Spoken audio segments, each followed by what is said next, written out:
Olá pessoal, sejam bem-vindos em mais uma aula da nossa disciplina.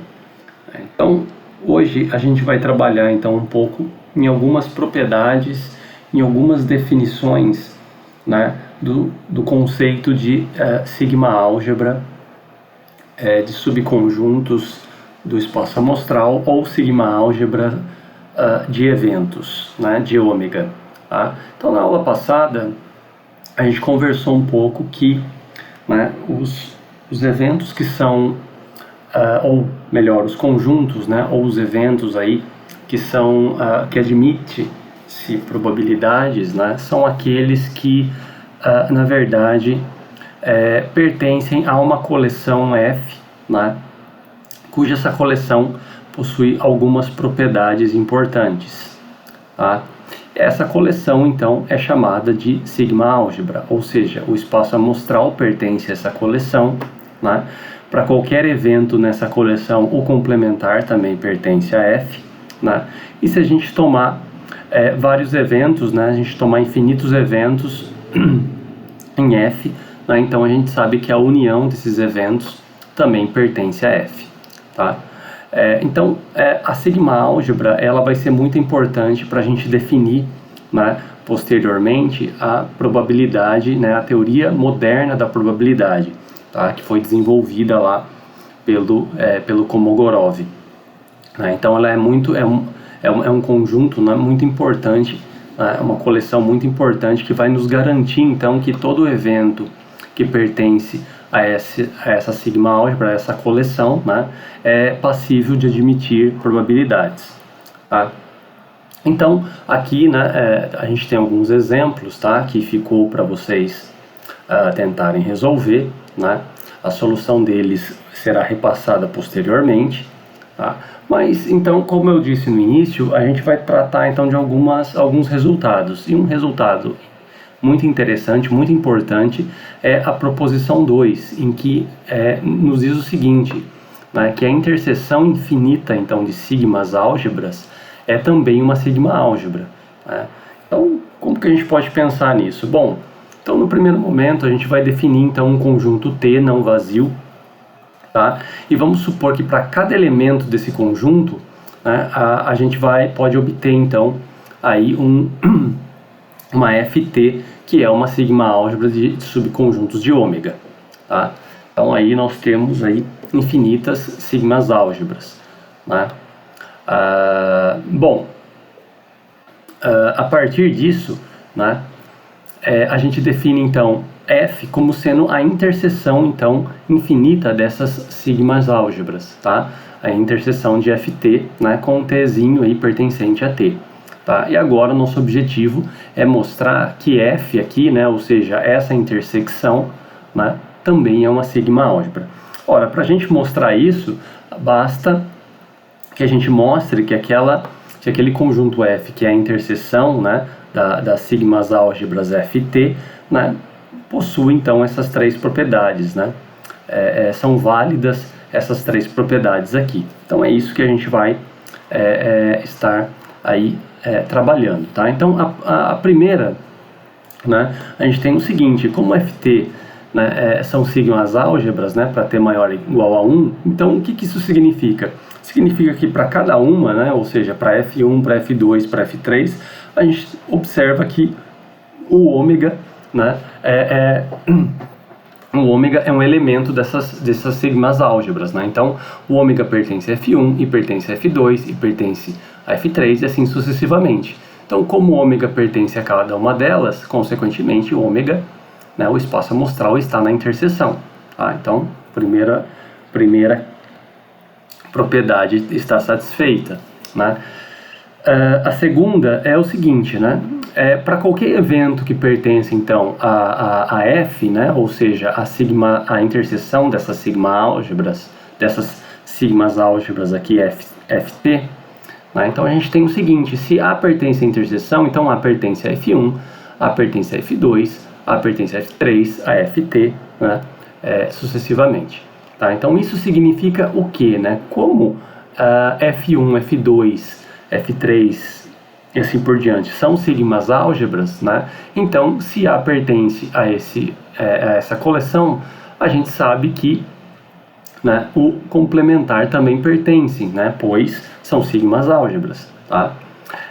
Consequentemente, se o complementar do A está em F1, complementar do A está em F2 e assim sucessivamente, então esse complementar também está na interseção. Tá? Então, mostramos a segunda. E a terceira é o seguinte, agora a gente considera infinitos eventos pertencentes à interseção, né, de Ft. Então, o que nós sabemos? Que se infinitos eventos A1, A2, A3 e assim sucessivamente pertencem a essa intersecção, então significa que esses eventos, né, pertencem então a sigma álgebra F1, pertence a sigma álgebra F2 e assim consequentemente, né, pois as FTs aí são sigmas álgebras, tá? Bom, logo, se esses eventos aqui pertencem a sigma álgebra, né, a gente sabe que então a união deles, né, também vai pertencer a sigma álgebra, né, e consequentemente, né, para o caso da sigma álgebra 2, para o caso da sigma álgebra 3 e assim posteriormente, né, para todo n aí maior ou igual a 1.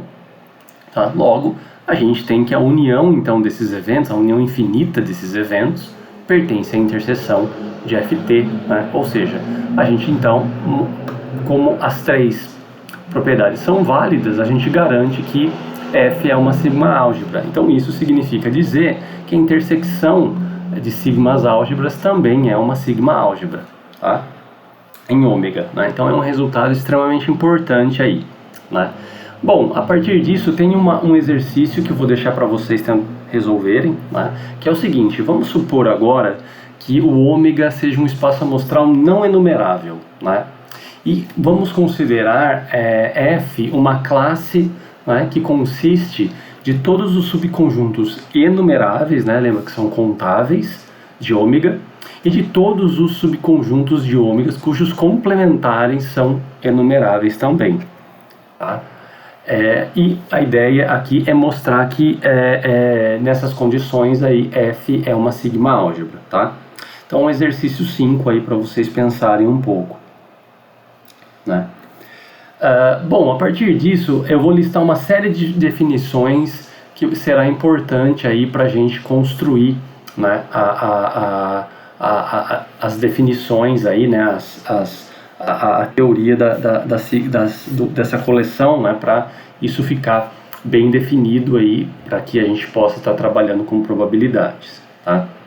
Então, uma sigma álgebra F, né, definida em ômega, né, ela é mínima, né, em relação a todas as sigmas álgebras que contém, né, uma outra coleção qualquer aí, não vazia, né, de subconjuntos de ômega, se satisfazem essas duas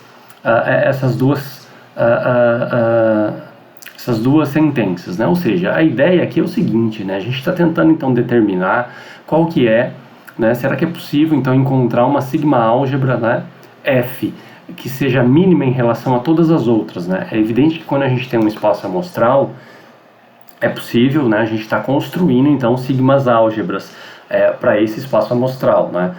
É evidente que a gente consegue construir várias sigmas álgebras aí, tá? Mas a ideia agora é o seguinte, né? Imagina que eu tenho uma coleção C, né, de subconjuntos não vazia, tá? Essa coleção pode ser qualquer subconjunto, tá? Não necessariamente C é uma sigma álgebra, a gente não está dizendo isso.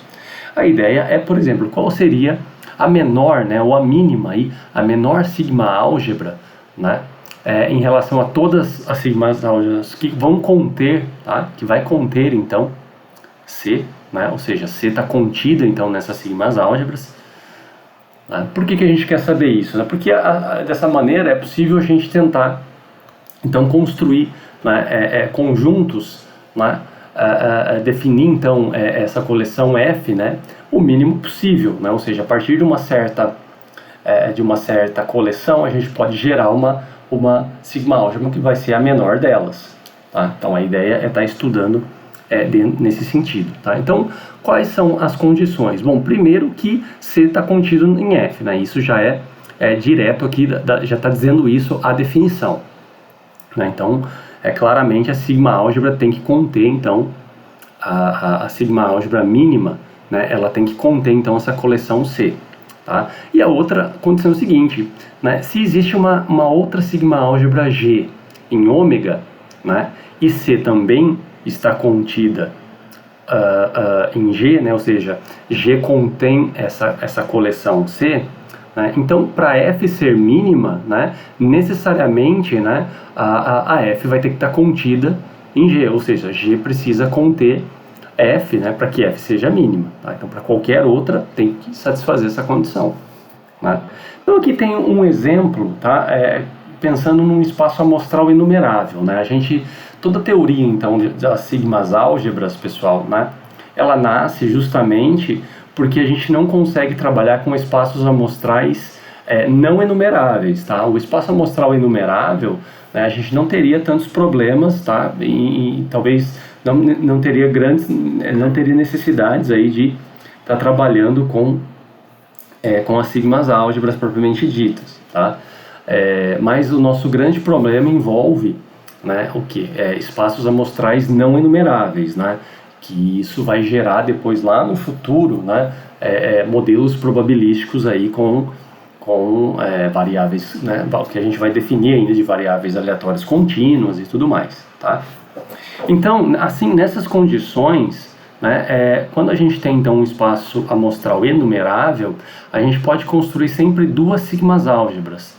Aquelas que a gente até fez o exercício, né, a F0, que só tem dois elementos, que é o vazio e o ômega, né? A gente pode observar que todas essas propriedades pertencem, tá? Pertencem as propriedades de sigma álgebra são satisfeitas para esse conjunto, né?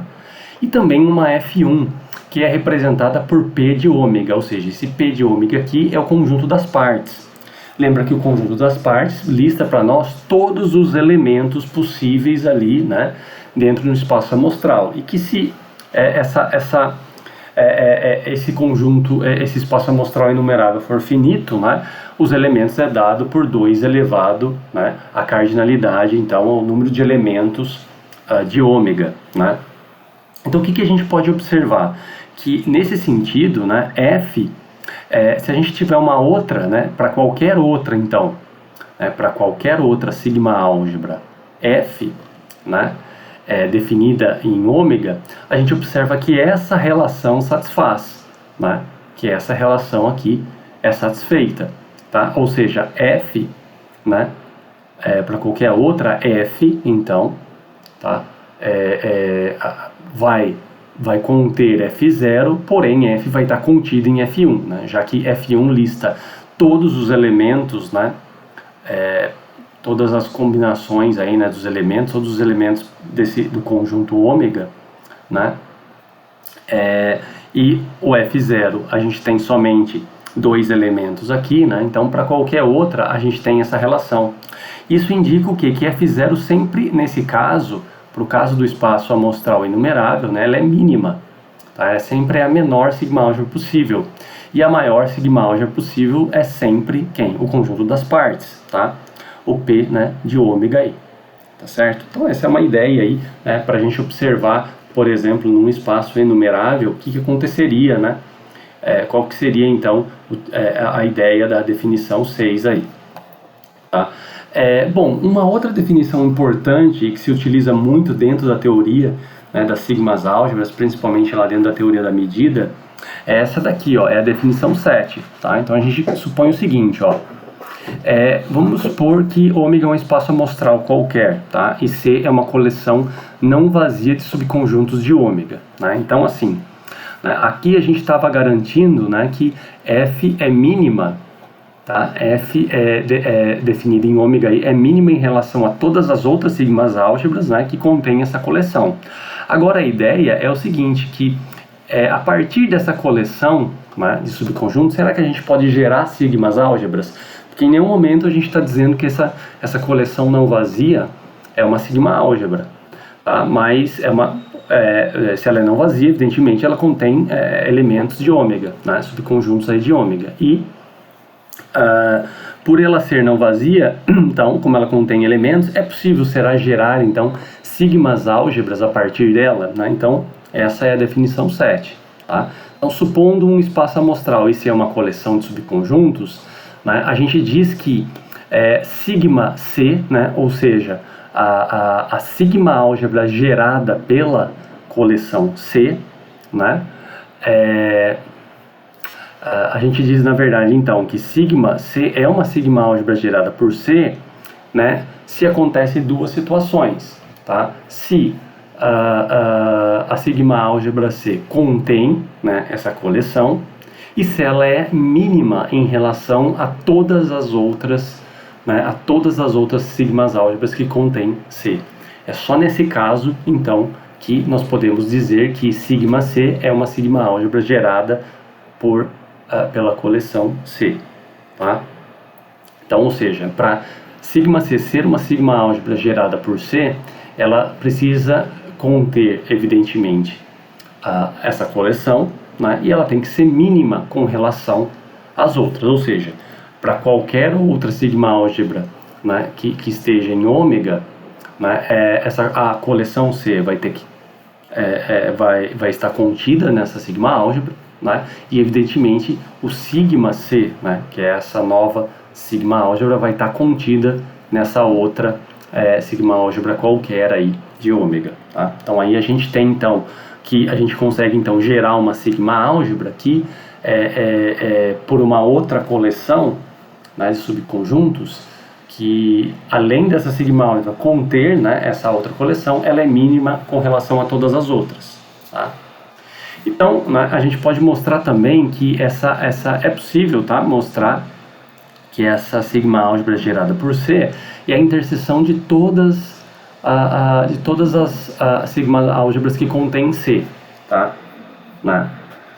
E faz sentido intuitivamente, né? E se isso é verdade, tá? Ou seja, se a sigma álgebra C é a interseção de todas as outras que vai conter essa coleção, então pela proposição 2 a gente tem que sigma C também é uma sigma álgebra, tá? Que foi isso que a gente mostrou aqui, né? Que a intersecção infinita de sigmas álgebras é também uma sigma álgebra, tá? Então a gente garante isso, né? Que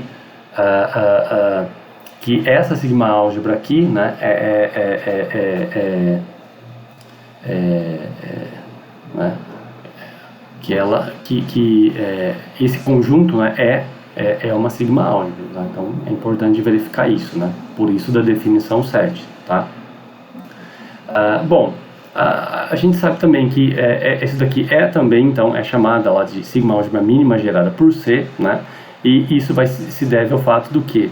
Dela ser a menor sigma álgebra que vai conter essa coleção, tá? E é muito importante observar que a sigma álgebra contém esse conjunto. Então, são observações que saem direto da definição 7, né? Na verdade, assim, essas observações poderiam ser dadas antes, né? E a partir disso a gente poder, então, definir, né, essa ideia da sigma álgebra gerada por uma coleção e também ser mínima, né? Ser a sigma álgebra a menor dela, ser a menor das sigmas álgebras que contém C, tá? Bom, então vamos ver um exemplo, tá? Então vamos supor aqui, pessoal, que a gente tem dois eventos A e B que estão contidos aí no espaço amostral de tal forma, tá, que eles são disjuntos, né? Então vamos definir a coleção A e B, tá? É importante observar que essa coleção C não é uma sigma álgebra, tá? Então verifica isso. Por que a coleção C não é uma sigma álgebra? Tá? E a pergunta é, qual é a menor sigma álgebra que contém C? Ora, a menor sigma álgebra que contém C é o quê? É exatamente essa daqui, tá? É exatamente essa daqui. Por quê, pessoal? Porque é o seguinte, ó, para conter... Então, assim, ó, para ser uma sigma álgebra, né, que contém... para ser a menor sigma álgebra que contém C, né, ou seja, que é gerada por essa coleção, então o vazio tem que pertencer a esse conjunto, assim como todo espaço amostral, né? Então A e B também tem que pertencer lá, né? Por que a A e B tem que pertencer a esse conjunto aqui? Porque né, a gente sabe que a sigma álgebra gerada por C contém C. Né? Logo, se A pertence a esse conjunto, então o complementar de A também pertence. Se B pertence ao conjunto, então o complementar de B também pertence. Né? E para ser uma sigma álgebra, né, tá? Né, além de o vazio pertencer à sigma álgebra, além de ômega pertencer à sigma álgebra, além de A e B, né, se A e B pertencem, os seus complementares pertencem, a gente também tem que estudar o que? A união entre eles. Né? Então, a união entre A e B, tá? Entre A e B pertence a esse evento e, consequentemente, o complementar também. Então, a gente observa que essa coleção aqui de conjuntos de ômega, né, essa coleção de conjuntos, né, é uma sigma álgebra gerada por C. Tá? Tá certo? Então, essa que é a ideia aí, né? Ou seja, a gente está gerando sigmas álgebras a partir de uma coleção C. Porém, a gente sempre está interessado na menor delas. Tá? Então aqui, pessoal, tem outros dois resultados, tá? Só para a gente situar, tá? São dois outros resultados com relação ao conjunto de coleções aí e as sigmas álgebras, né? O primeiro é uma espécie é um teorema, né? Que diz o seguinte, que se a gente tem duas coleções C1 e C2, subconjuntos de ômega, né? Tais que C1 está contido em C2, então, pode-se afirmar aí que a sigma álgebra gerada por C1 está contida, né, tá contida ou é igual a sigma álgebra gerada por C2. Tá? Então, algo que a gente pode observar, né, no primeiro momento é o seguinte, ó, que se de fato isso daqui é verdade, né, então, supondo ser contido em C2, então, o que a gente pode observar, né? A gente pode gerar, a partir de C2, é possível gerar, então, uma sigma álgebra, tá? Sigma C2, na qual sigma C2 vai conter, então, né? Vai conter C2, tá? E vai conter C1, tá? Então, é uma sigma álgebra aqui, que além de conter C2, contém C1. Então, né? Então, se a gente pensar, para qualquer sigma álgebra aí, né, mínima, que vai conter C1, consequentemente, essa sigma álgebra vai estar contida, né, aqui dentro. Tá? A gente pode observar isso, né? Ó, como C1 está contido em C2, então, e C2 é uma coleção de ômega, então vai existir, né, uma sigma álgebra gerada por C2, né, que contém C2. Tá? Então isso a definição 7 nos garante. Né? E consequentemente a gente pode afirmar que sigma C2 é uma sigma álgebra gerada que contém C1, né? Porque a gente tem essa relação. Né? Porém, se C1 é uma coleção, né, então o que a gente sabe? Né? Então, né? Então, se C1 também é uma coleção de subconjuntos, então a gente pode gerar o quê? Vai existir então uma sigma álgebra, né, gerada por C1, que contém aí, né, C1. Tá? Porém, como C1 está contido em C2, que está contido aqui, logo, né, a gente consegue observar que essa sigma álgebra está contida nessa outra sigma álgebra. Tá? Então, um resultado aí para a gente pensar um pouco. Né? E tem um segundo resultado que é interessante, né, para a gente finalizar essa parte de sigmas álgebras geradas por uma outra coleção, essa daqui, ó, se C agora é uma coleção e além disso é uma sigma álgebra, então a gente sabe, então, né, temos que a sigma álgebra gerada por C é a própria sigma álgebra, tá? É a própria sigma álgebra, né? É a própria sigma álgebra C, tá? Então, bom, no primeiro momento, né? Então, ou seja, para a gente demonstrar isso, o que a gente precisa mostrar? A gente precisa mostrar que esse conjunto aqui está contido nesse e que esse conjunto está contido nesse, né? Então, é o seguinte, né? Se C é uma coleção de subconjuntos, de ômega, então o que a gente sabe? A gente sabe que C está contido na sigma álgebra gerada por C, né? Então, ou seja, a gente já sabe isso daqui, ó, direto, tá? A gente sabe isso daqui direto, né? Então, de fato, a gente já sabe isso daqui. Observa-se, né? Diretamente a gente já tem essa condição aqui. Então, basta mostrar o quê? Que a sigma álgebra gerada por C, né, está contida nessa coleção C. Só que é o seguinte, pessoal, como C é sigma álgebra, né? Como C é sigma álgebra, então é direto afirmar que a sigma álgebra C também está contida em C, né? E consequentemente a sigma álgebra de C é igual a C, tá? Então é algo basicamente direto aqui, né? E aí a gente tem esse outro resultado aqui. Então assim, se a gente estiver trabalhando com uma coleção de subconjuntos de ômega, né? E a gente quiser então gerar uma sigma álgebra a partir dessa coleção, essa sigma álgebra gerada a partir dessa coleção é a própria coleção C, tá? Esse que é o resultado, né? Bom, agora a gente vê então, a gente vai pensar um pouco, né, em algo que talvez tenha um pouco mais de interesse aí, tá? Que seria a gente trabalhar então com a sigma álgebra, né, no sentido de que o nosso espaço amostral não é numerável, tá? Ou seja, então quando o espaço amostral é um conjunto finito, né, de n elementos ou infinito enumerável, a gente pode considerar como sigmas álgebras, né, todos os seus subconjuntos, né, ou seja, sem problema algum, tá? Todos os seus subconjuntos, né, ou seja, desse espaço amostral, que isso indica, né, que a sigma álgebra pode ser quem? O conjunto das partes de ômega, né? Que a gente poderia estar calculando isso dessa maneira, né? Quantos elementos teria aí? Teria 2 elevado à cardinalidade, aí, né, o número de elementos de ômega, tá? Porém, quando esse espaço amostral não é enumerável, então isso representa, né, quando um espaço amostral não será enumerável, isso representa aí o conjunto dos números reais, né, os intervalos propriamente dito dos números reais.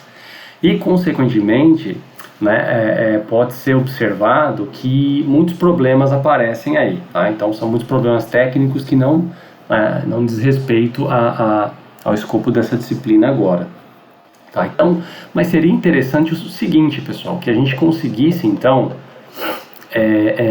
tentar descrever, né, os subconjuntos, né, que a gente tem aí, os subconjuntos por exemplo, dos números reais, né, os intervalos dos números reais, a gente pudesse descrevê-los, por exemplo, como um único ponto de ômega, né, e também descrever esses intervalos, né, todos eles aí fechados, abertos, semiabertos, né, que todos esses um ponto, os intervalos fechados, abertos, né, semiabertos aí, que esses objetos fossem eventos, né? Se a gente conseguisse descrever isso como eventos, né, então seria possível aí o que? Tomar coleções, né, a partir disso e gerar aí então sigmas álgebras, tá? Essa que é a ideia, né? Então se a gente conseguir descrever, por exemplo, seja um ponto A que pertence ao intervalo da reta real, né, que pertence aos reais, tá? Então o ponto A, como que a gente pode descrever ele, né? Como a gente pode descrever ele como eventos, né? É possível descrever esse ponto A como eventos? É possível construir cada um dos intervalos dos números reais aí como eventos, né? Que se isso fosse possível, a gente pode então tomar depois, né, a partir desses objetos aí, né, dessas coleções, poderiam dizer assim, né? A partir dessas coleções a gente poderia construir sigmas álgebras, tá? Então a ideia é essa, pessoal. A ideia então é tentar construir uma sigma álgebra, né, utilizada quando ômega é um conjunto dos números reais, os subconjuntos dele, a partir dessas ideias aqui, né? Então assim surge uma sigma álgebra extremamente importante, que é dada aí pela definição 8, que é a chamada de sigma álgebra de Borel, tá? Então, Borel, né, Emiliano Borel foi um matemático, né, que trabalhou com a teoria da probabilidade, né, desenvolveu várias medidas aí dentro da teoria da probabilidade, né, foi um grande probabilista aí, tá? Então, o que é a sigma álgebra de Borel, cujos seus elementos também são chamados de borelianos ou conjuntos de Borels, tá? É o seguinte, né? Seja então ômega agora são os reais, tá? Então, o nosso espaço amostral são todo o conjunto dos números reais. E vamos considerar I uma classe, uma coleção de intervalos tais que satisfaz essa condição aqui, tá? São todos os intervalos dessa forma, que vai de menos infinito a x fechado em x, tal que x pertence aos reais, tá?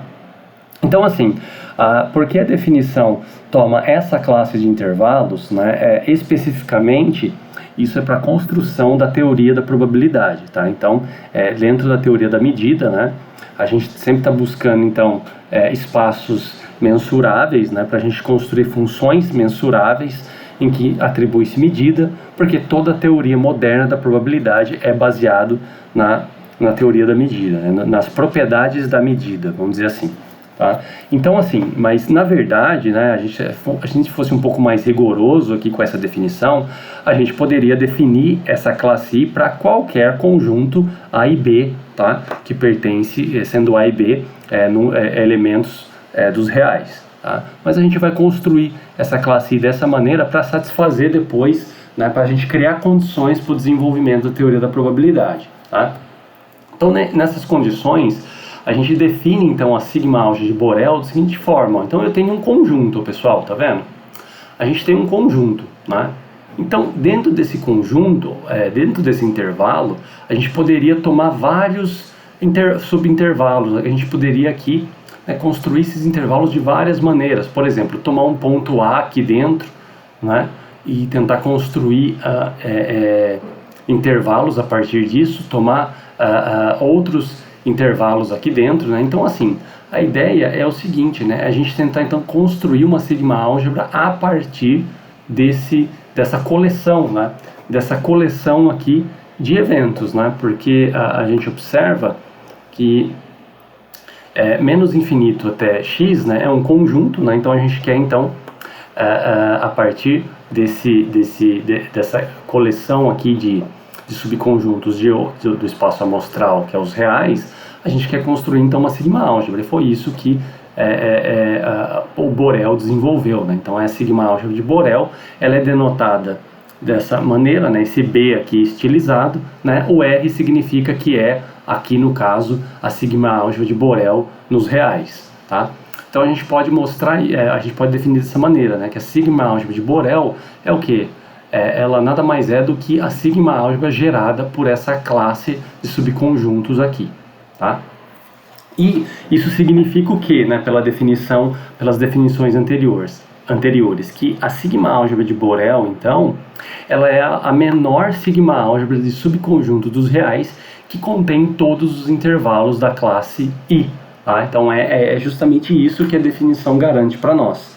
Então, é extremamente interessante trabalhar dentro dessa sigma álgebra, tá? Então, o que mais que a gente pode observar aqui, né? Então, a gente pode observar o seguinte, né? A gente pode é possível mostrar, tá, pessoal, que nem todos os subconjuntos dos reais, né, estão nos borelianos, né? Está na sigma álgebra de Borel, tá? Isso se deve ao fato, né?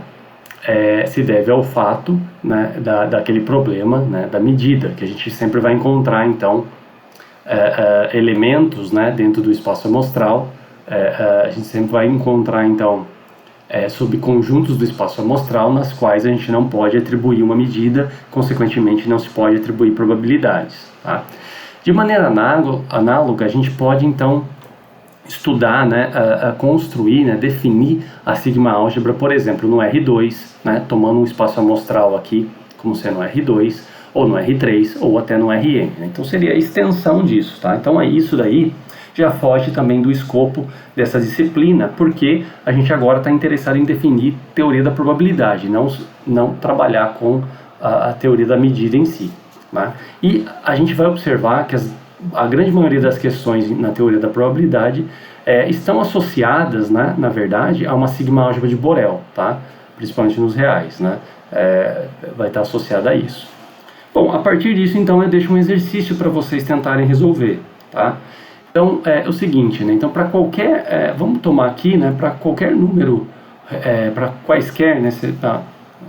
Faltou aqui uma precisão aí da linguagem, né? Então, para quaisquer números reais aí, A e B, tá? Sendo A menor que B, então, pode-se mostrar aí que os intervalos A e B fechado, A e B aberto, A aberto, né? A até infinito aberto, intervalo que vai de menos infinito a B aberto, A fechado, B aberto, A aberto, B fechado, e somente o A, são todos borelianos, né? Ou seja, são todos elementos que pertencem à sigma-álgebra de Borel, né? Ou ao conjunto de Borel, tá? Então vou deixar esse exercício para vocês tentarem pensar um pouco neles, para tentarem demonstrar eles, né? E na próxima aula a gente acaba trabalhando então no exercício 5 anteriormente, que foi deixado, e nesse exercício aqui também, tá ok, pessoal? Né? E com isso a gente encerra então essa parte inicial, né, do estudo dos eventos que são probabilizáveis, né, dos eventos que a gente consegue atribuir probabilidades. Então a gente agora tem a probabilidade, a gente tem então uma coleção, né, de subconjuntos do espaço amostral, seja quando esse espaço amostral é inumerável, seja ele não inumerável. Então agora sim a gente pode então construir, né, utilizando essa coleção, né, essa coleção de subconjuntos, a gente pode construir a teoria moderna de probabilidade que foi proposta, né, no início aí, na primeira terça parte do século XX, né, em torno de 1930, por um russo chamado Andrei Kolmogorov, né, na qual ele desenvolve a ideia de medida de probabilidade, né, que é baseada em certos axiomas, que são os chamados axiomas de Kolmogorov. Tá? Então, eu fico por aqui, até a próxima aula, pessoal.